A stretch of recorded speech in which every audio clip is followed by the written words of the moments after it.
Welcome in, everyone. This is the Vegas Verdict. I'm Gerard Ramalho, and here we take a look at local and national issues of interest. We offer legal insight whenever possible, and ultimately, we hand down a verdict.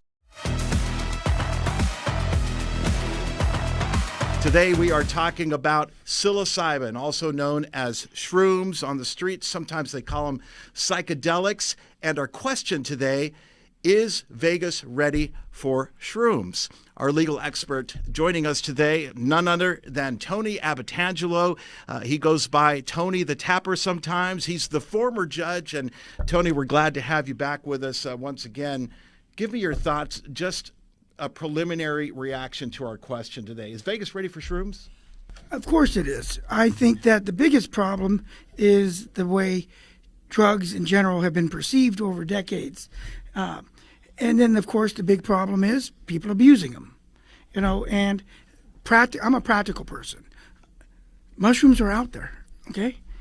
LSD, Molly or MDMA, weed obviously is now legal in Nevada. It's out there. So where's the balance act? That's what you got to come down to, is balancing it out with the party atmosphere of Las Vegas and, staying in control, basically. Right. And you've got freedom issues are at stake. You've got regulation issues. How do we police this sort of thing? If someone has overdosed, how do we judge an overdose? So a lot to consider. We went out on the street briefly this week and just wanted to get some comment from the community. So let's go ahead and roll video of what some of the reaction was to our question, is Vegas ready for shrooms? Should Nevada legalize shrooms? Should Nevada legalize shrooms? Should Nevada legalize shrooms? No, I guess so. I mean, I've been told a lot that it helps regulate your mental capacity, like with depression, anxiety. I'm saying yes because it makes me think better, see things different for the positive way. I mean, they're legalizing everything else. Might as well do shrooms. No. Give me your thoughts on why not. I think any drug that is governed by the United States government, it's appropriate, like marijuana, cocaine, should be banned. It's a mushroom, so it comes from the ground, comes from the earth. It's not like hardcore chemicals. Do you anticipate a time where we're going to have shroom lounges, like they're opening up pot lounges and that sort of thing? I hope so. I'll go to one of those before I go to a pot lounge.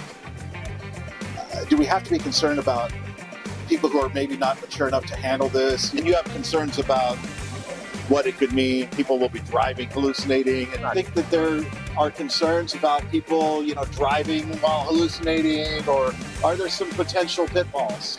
It opens possibility for kids, teenagers, abuse, so no. Have an age limit on it. Of course, no matter what you're going to do, it's going to be abused in some way. There is, because it's more intense than, marijuana and alcohol, so people still do it anyway. Yeah. Whether it's legal or not, they're going to do it. There's probably people out there driving now, and nobody ever knows. Obviously, some of our interviewees had personal experience with shrooms already, and they have their own preferences and their own ideas. Part of our challenge here is going to be that we're dealing with a very mixed bag of experience, and you've got some people who are all in and are ready for Shroom Lounges, and they want a selection of choices, and then we really want to get into the medicinal discussion. We have two guests with us today, John Dalton and Kate Cotter. You are with the Nevada Coalition for Psychedelic Medicines. All right, thank you so much. John, let's start with you. And I want to point out, you're a retired Navy SEAL. You did several tours of duty, and we thank you for your service 100%. But part of the reason you got involved in this, there's a connection to your military service. Absolutely. Talk to us about that. Yeah, well, thank you for having me on. I was a Navy SEAL for 23 years. I did 11 combat deployments to Iraq or Afghanistan, suffered 7 traumatic brain injuries, and what the medical records show is thousands of subconcussive events. Wow. Yeah, and so that when I started to get out and get ready to retire, I started recognizing that I was having some things that were very, very atypical to my career as a SEAL. I started suffering from depression and anxiety, and in talking to the VA and in talking to different people, I was discovering that a lot of this was related to traumatic brain injury. And so, in typical fashion, what we do here, they put me on SSRIs and. What's an SSRI? Thanks, yeah, selective serotonin reuptake inhibitor. And so an SSRI is a pharma drug that addresses the symptoms of of that depression or that anxiety. That's what it does in theory. And the reality is that I think, they put people on it and somewhere around 30% end up after a period of time at only being successful. I myself was considered SSRI resistant. There were significant quality of life side effects that were just horrible, and it was not that effective for me. I talked to another SEAL brother of mine that said, "Hey, John, you need to look at psychedelic medicine and give it a shot." And so, just like that individual that we interviewed on the street, the one that was like, "No, absolutely not," that was 100% my answer. I was like, that sounds like a bunch of hippie drugs being done by a bunch of hippie veterans to go get high. And in fairness, that's probably going to be the perception from a lot of people out there. A lot of people have this hallucination, image from the 70s and psychedelic trip era. Absolutely. But there's a whole medicinal side to this issue. And let's bring in Kate to the conversation. Kate, you're kind of the researcher, science person of the coalition. First, tell me about the mission of the coalition and what you're hoping to accomplish. Well, first of all, thank you so much for having us here. We're delighted to be having this conversation, and we're very passionate about it. Nevada Coalition for Psychedelic Medicines was founded as an advocacy organization. It's a 501c4.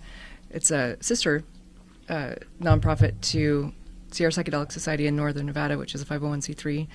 And our mission with NCPM is to educate and to promote policy reform.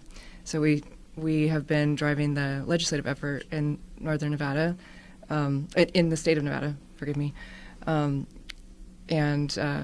we've made a lot of progress, and we have. There was one bill that was already presented, right, and it did not pass. It did pass. It did. So originally it was as a BDR. It was set as a bill draft resolution. It was set up as a decriminalization specific bill with some research set up for MDMA, and the language got changed to look at psychedelic medicines as a whole, specifically psilocybin or magic mushrooms, to develop a working group, and that passed with in a landslide victory because of the recognition of the potential that these medicines can provide to Nevadans. Tony, where do you see some legal challenges moving forward with this? Well, it's once again a lot of that old school perception.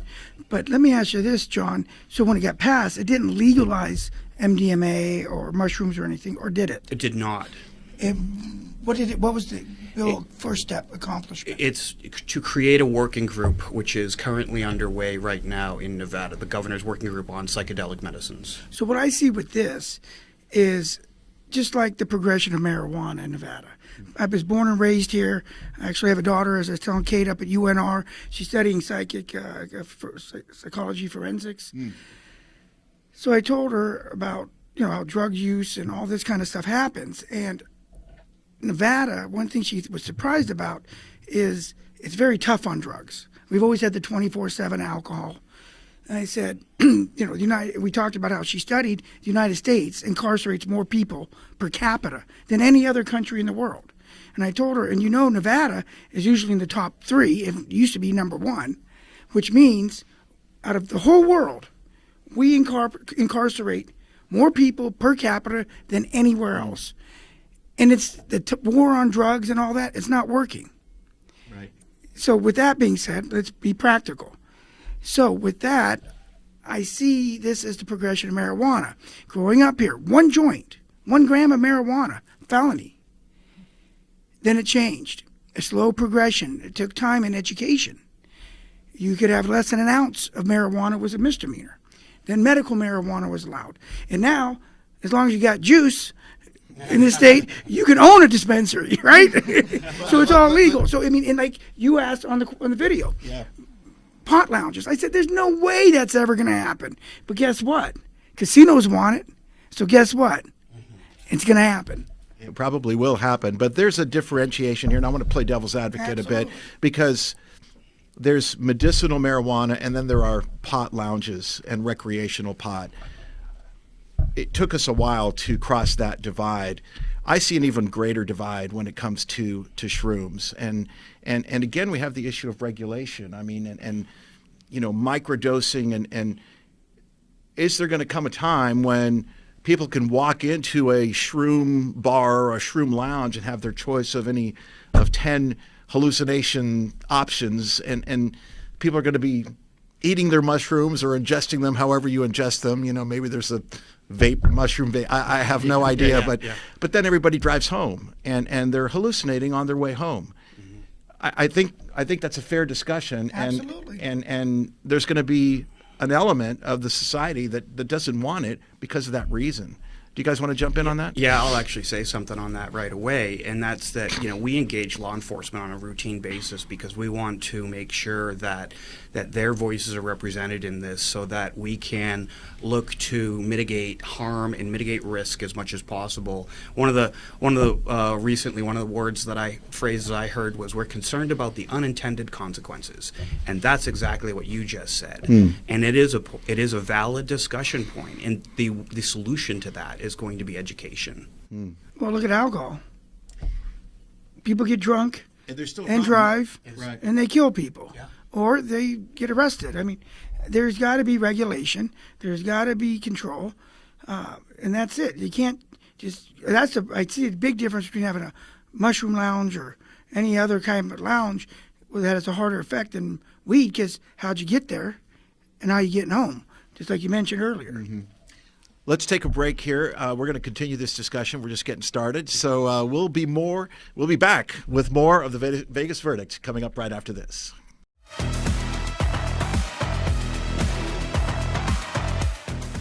If you've been injured in an accident, you don't have to go it alone. At Paul Patta Law, we understand your injuries aren't just physical. They also bring financial burden and emotional strain. At our firm, it's not just about legal representation. It's about genuine care and commitment. Lock in the attention you deserve from your attorney. We'll get you on the path to recovery. Call Paul Patta Law. Legal security when you need it.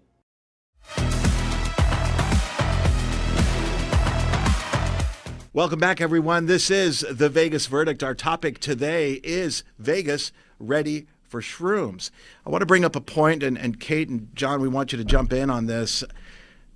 The country right now is in crisis when it comes to behavioral health issues. We have a suicide epidemic, particularly among military, firefighters, police. Depression, anxiety, these things are rampant. And part of the advocacy for the passage of psychedelic drugs is the fact that they can help in these areas. So there is an upside. Kate, why don't you you're the researcher once again, talk to us about your perspective on this. We have a remarkable opportunity. So you're mentioning with psilocybin, active component in magic mushrooms, is very, very effective for treating depression, anxiety, addiction, OCD, eating disorders. We call this transdiagnostic efficacy. And one of the reasons that it can do that is, as a classic psychedelic, it agonizes the 5-HT2A serotonin receptor, among others, but it's primary where it modulates, and it creates a high degree of neuroplasticity. And it also allows other brain networks that don't normally talk to each other to communicate. Global functional connectivity is a fancy way of saying this. But I thought that was an easier way of saying it. Makes sense to me. Now, there's analytical proof and evidence that this does actually work, right? Clinical trials, there was quite a bit of research done before the Controlled Substance Act of 1970, and then since the early 2000s when the research picked up again, we have over two decades with the improvement with the advancements with neuroimaging that have shown us how this works. And there's a downregulation with the default mode network, which tends to be overactive in all these conditions. And so we have these studies coming out of Johns Hopkins and Beacon academic institutions all over the country. Many of them have set up their own centers for psychedelic research that show that psilocybin, and there are a number of other medicines too, which we can talk about later, but is hugely effective for treating depression, specifically, treatment-resistant depression, and anxiety. And there are also studies in the works for Parkinson's and Alzheimer's and other neurodegenerative diseases as well. If I could tack onto what Kate was saying too, she touched off on about how long we've been actually studying these medicines, and the reality is that in the 40s, 50s, and 60s, there was no recreational use until Timothy Leary got a hold of it in the counterculture. But they were all medical based, and there were over 1,000 studies and 30,000 participants during that time frame before our medical technologies came through that started to validate this stuff. And in fact, it's a little known fact, bigger known fact, because of Michael Pollan's book now, but was that Bill Wilson, the founder of Alcoholics Anonymous, he actually broke his alcohol addiction with the use of LSD. Well, I guess a question that I would have is, should doctors be the ones prescribing this, or do we self-police? That's a great question. Yeah. Who's in charge? Because, like marijuana now, you can go at the dispensary and you can get really potent or high grade or strong marijuana, and you can get low grade. And there's a big difference on, I guess, the effect it has on you. So how does that work with, for example, mushrooms? Are they different? Are they all the same? Who would be in charge of controlling what you get? Dosage. Strength. So again, when we look back in history and we look at what happened in the 60s and 70s, the intention was to go straight to all-out legalization to get this into mainstream. And we know what happened. It shut down for over 50 years. Psychedelic medicine was put in the corner as the bad boy drug, and Schedule 1, we weren't even allowed to study it. I think what we're looking at now is we take a position. And let me interrupt you real quick. Absolutely. Schedule 1 is fentanyl, methamphetamine, which is heroin. It's what is known as a heavy drug, more serious punishments, I presume, across the country. But I do know it's Schedule 1 is when you got a problem in Nevada. High potential for abuse, no medical value is what Schedule 1 is defined as. And in fact, psychedelic medicines are the exact opposite. They're anti-addictive, and they have a low potential for abuse in ways that we could discuss over a period of time. They're simply not the type of thing that is addictive. There's no withdrawal symptoms which draws you to go back to it.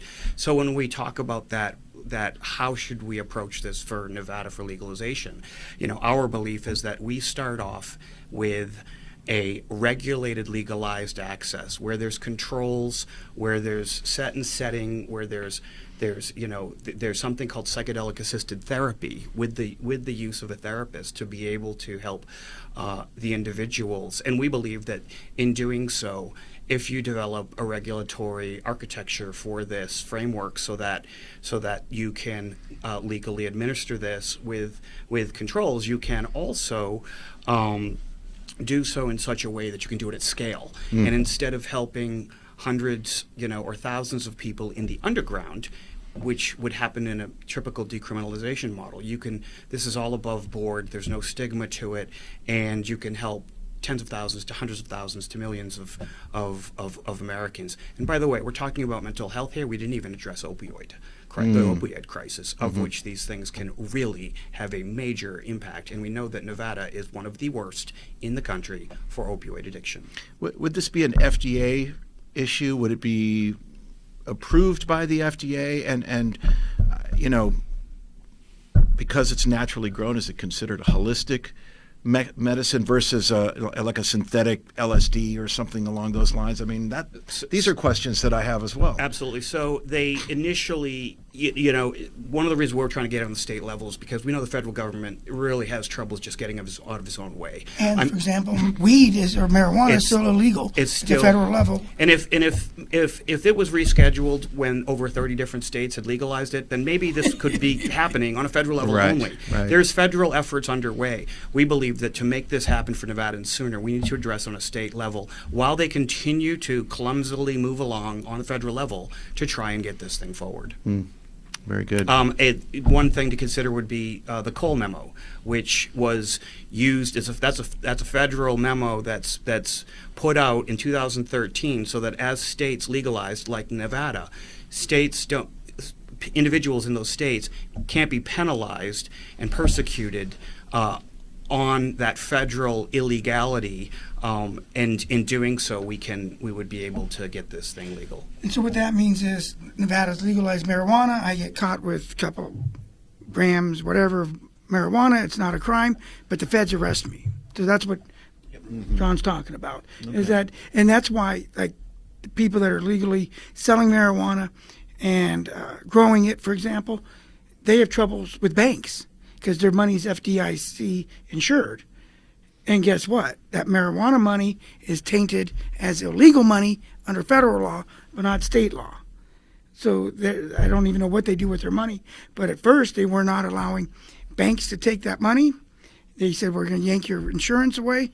And like lawyers that were trying to get involved in owning or operating a business, they said, give up your bar license or stay out of the business. Pretty intimidating. Yeah. How do you test for shrooms? If someone gets pulled over and they're clearly not in their right mind, but they're not testing positive for alcohol, what do police do, and is that practical? Right now, the way that you would test for shrooms is to take that individual directly to a hospital or a lab to take blood sample. Has to happen pretty quickly, and then you can test for it that way. But it's not gonna. Right now, there's not like a breathalyzer. And what we do now under the law here is John's exactly right. It's a blood test, and there's a nanogram level count that is a threshold for legal or illegal. Just like alcohol is a 0.08. It's weird that the statute says urine, but nobody uses urine. But it's all blood test. That's what the police take. And I can't remember off the top of my head if it's like cocaine's 100 nanograms. I'll just say mushrooms because I can't say psilocybin or whatever it is. Was that close? Psilocybin. Oh, I did it right. See, I'm getting better. Very nice. And Learn this. You're going to need it. expert. That's right. And did you bring enough for everybody? That's enough questions. You already had everyone's earlier before this thing started, so yeah. The happy drug. Yeah, the happy drug, exactly. Yeah, just like that guy on the answered interview. that earlier. But that's how Absolutely. they would do it, Gerard. It's a blood test. They measure nanograms, and I don't know about mushrooms, but everything has that half-life or whatever they call it, that it goes through your system, like opiates, which are a huge problem, 2 to 3 days. I think cocaine might stay a little longer, but alcohol dissipates faster. So that's why they have different rules and laws for that. You guys are both from up north, Reno area. What kind of response are you getting from lawmakers in Carson City? We've had a great response. We were talking about SB 242 earlier, the bill that passed with the working group. And when it was first introduced, we had 3 legislators in support. Senator Rochelle Wynn is the champion of the bill, and Assemblyman Max Cotter co-sponsored. And then by the end of the session, we had 9 co-sponsors from both sides of the aisle. Passed with a landslide. It was 16-4 on the Senate floor and 40-0 on the Assembly floor. And Wow. there has been increasing amounts of support, both grassroots in the community and in the legislature. And we just had an interim Judiciary Committee hearing where we were discussing with the law enforcement and asking their questions and having public comment and testimony, and it was very helpful. I think one of the things we found when talking to legislatures, especially the conservatives, of which I fall in that category. I'm a proud conservative, and it is simply about updating data and understanding that this isn't that hippie stuff we heard about in the 70s. That in fact we can throw down studies. The studies are already out there. They're already there that show the efficacy, that show the safety profiles, non-toxicity. And once you show legislators the facts, regardless of the side of the aisle that they're on, and then when you let them know this can help Nevadans, and also this can help veterans and first responders, and then you get their attention, and then and they want many conservatives are very pro freedom and pro options and choices and that sort of thing too. So I would think that you have some support on that side of the aisle as well. Yeah. But then again, a lot of conservatives are anti-drug. That's the Ronald Reagan days back in the 80s. That's exactly right. But what you're talking about is was hitting home with how it's perceived. and that's the perception that has to be overcome. Because wasn't MDMA, which is now on the street term Molly, wasn't that originally a drug prescribed by doctors for people with depression? Well, and then it got abused, and next thing you know, it jumped the lab. Oh, there you go. There's a term. It was, I believe, it was first developed in 1918. Not important by the Merck Pharmaceuticals. You have to fact check me on that. But then Sasha Shulgin, resynthesized it, and then they were using it for couples therapy in the 80s, and it was being prescribed. Or was it not? It was being used in research at that point for research. couples therapy. Okay. And MDMA, in fact, is now being looked at as what we would kind of call the gold standard for PTSD and veterans and rape. Therapy status in 2017, and MAPS submitted a new drug application this last December, I believe it was, and it might be federally approved as early as August this year. I have one last counterpoint argument, playing devil's advocate once again, and this was brought up by one of the people that we interviewed in our little community segment. What about the fact that we are enabling or encouraging young people to go out and experiment with mushrooms? I know people, they're adults, but they are growing mushrooms. They are foraging in our mountains, and exactly. And so there's a segment out there that is in this experimental phase. Right. Yeah. Are we doing a disservice by kind of creating this wonder and this hey, this is great kind of attitude? I think that is an excellent question, and I would beg to differ because on the terms of encouraging people to go out to experiment, because a lot of our mission, and with the sister organization with Sierra Psychedelic Society, we're geared toward education and promoting risk management, and so much of this is about educating the public on this is not something to be trifled with. These, plant medicines have been used for thousands of years, but they were used with guidance in what we refer to as a container. There might have been a medicine worker or shaman. And so this isn't about, let's take a handful of mushrooms and see what happens.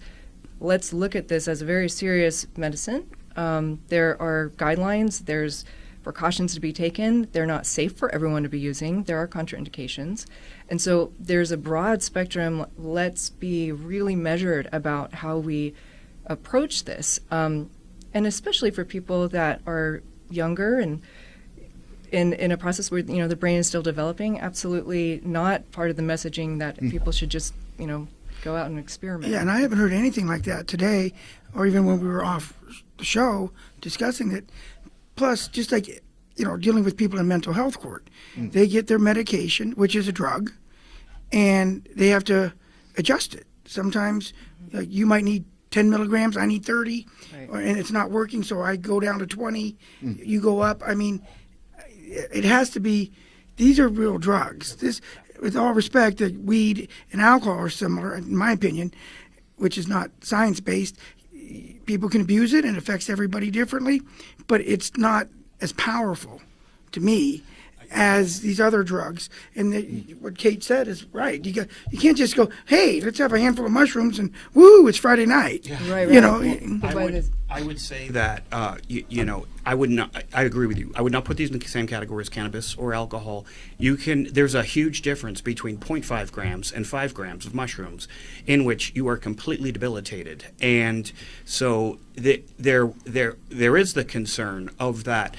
People are going to experiment, and especially kids. And in fact, we have to plan for that. And the way to plan for that is to get that education out there, to understand how powerful this stuff is. Now, when we look at Colorado, and Colorado decriminalized psilocybin pretty early on, and they did a study back probably 2 years ago. It was the Denver Comprehensive Report. The Denver Comprehensive Report. And one of the things they did notice was that they did not see any measurable increase in criminality when accidents and things like that when this was introduced. That's a strong point. That's a strong point. And other states have come along as well. I believe Michigan has passed it. Oregon. Oregon. Now, Oregon went on a complete decrim tangent. And so, in fact, what you'll see is there's an increase in overdoses. There's an increase in things that are bad for all this big umbrella of drugs that they decriminalized as a whole. So psychedelic medicines is right in there in that umbrella, and even though it's not necessarily having the same effect of overdoses and detrimental effects, because of what Oregon did, it's kind of falling in that same thing, and we really have to differentiate and say, wait a minute, this is not doing. It's the heroin. It's heroin is causing a lot more overdoses. This is not happening with psilocybin. Let's take a look. It's the opiates, heroin. I always said that, like the Percocets and the narcos or whatever other terms, this is heroin in a pill because it's an opiate. Tony, your position off the top of this podcast was something along the lines of, it's inevitable, it's going to happen, so we're pushing forward. After this discussion, what are your thoughts? Any differences? Well, it's not that it was inevitable. It's happening. And let's be practical. And as I just stated, with these drugs, you got to use it the right way. And you can't just have some 20-year-old kid working at the cannabis store selling them, because this is more powerful. But as I also like to say, mushrooms it's a happy drug. It makes you happy. Not always. But if you take too much, it's a bad trip. Not that me and my friends ever did that. There's all kinds of evidence here today. Once again, just like alcohol, you drink too much, it's not a fun trip. But you don't call it a trip because whether you're hungover, you're throwing up, anything. I take blood pressure pills. If I take too many, my blood pressure drops and I'm having problems. It's like any drug. You have to take it seriously. And it's not a joke to pop 5 grams of mushrooms when you should take a half a gram. Well, even at a half a gram, because they're non-specific amplifiers, so you can still have, all sort. There's a range of effects that can happen. That's why set and setting is so important when you're going in with your mindset and the environment. And also, I think it's really important to point out the non-toxicity of these substances. Psilocybin is the safest. Dr. David Nutt, who's the leading psychopharmacologist in the world, created a harm scale based on 2 metrics, harm to self and harm to society. And we have, alcohol on the alcohol, tobacco, far most dangerous. And then we have mushrooms on the safest end, followed closely thereafter by LSD and MDMA. And even cannabis is further on the harm. Wow, I didn't know that. Than that. And so these substances are incredibly non-toxic. I mean, I think you have to... Technically, Tylenol is more toxic than it. On the other hand... Same thing if you abuse... My wife's a dentist. She doesn't like prescribing pain pills, even before the crisis occurred with opiates. And she said you alternate Tylenol and Advil, because one goes through your kidneys, one goes through the liver. If you use all of one, you're abusing your kidney, and that's something you buy in the store. I think we've covered a lot of ground here today, and I think we're just about ready to give a verdict on this. So we will have our verdict, the Vegas verdict, coming up right after this break.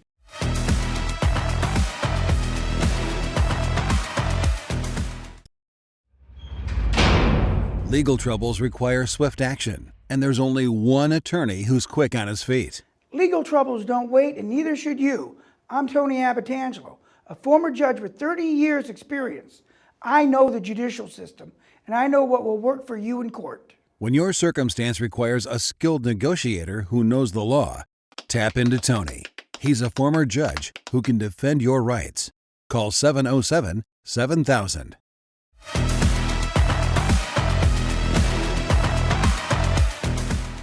Welcome back to the Vegas Verdict, everyone. On this episode, we have been discussing the idea and the concept of shrooms, legalizing it here in the state of Nevada. We want to close out this subject.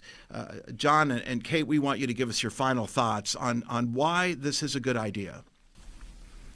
Well, we have an opportunity to change thousands of lives. We know that these substances work. We know they're safe. A lot of education is out there, and we're in the process of, trying to help educate and advance policy reform for many reasons. Plenty to say. John, feel free to weigh in. Yeah, it's pretty clear to me, obviously. I mean, the Nevada bounces on the bottom for mental health and bounces on the bottom for opioid addiction, and we can we can change that in a massively disruptive manner for the good.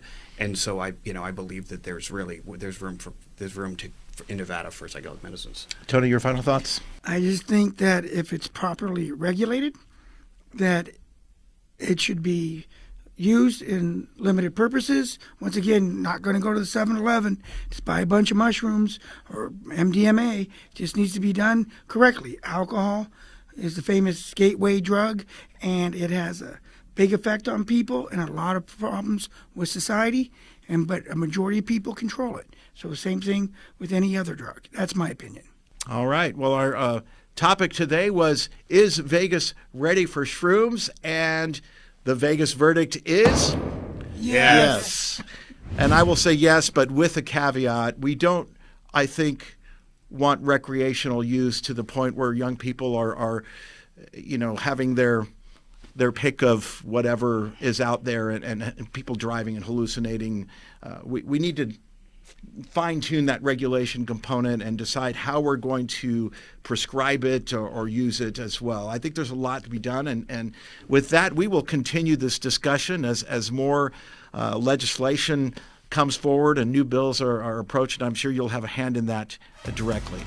Thank you. You've been watching The Vegas Verdict.